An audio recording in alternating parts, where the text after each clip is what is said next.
اور اللہ نے بنی اسرائیل سے عہد لیا اور ہم نے ان میں سے 12 نقیبوں کا تقرر کیا،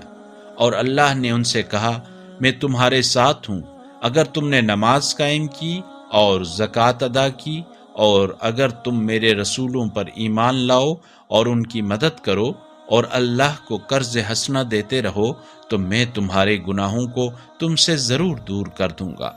اور تمہیں ایسے باغات میں داخل کروں گا جن کے نیچے نہریں بہتی ہوں گی۔ پھر اس کے بعد تم میں سے جس کسی نے بھی کفر اختیار کیا بتحقیق وہ راہ راست سے بھٹک گیا۔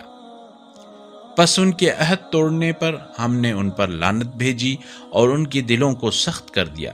یہ لوگ کتاب اللہ کی کلمات کو اپنی جگہ سے الٹ پھیر کر دیتے ہیں، اور انہیں جو نصیحت کی گئی تھی وہ اس کا ایک حصہ بھول گئے، اور آئے دن ان کی کسی خیانت پر آپ آگاہ ہو رہے ہیں۔ البتہ ان میں سے تھوڑے لوگ ایسے نہیں ہیں،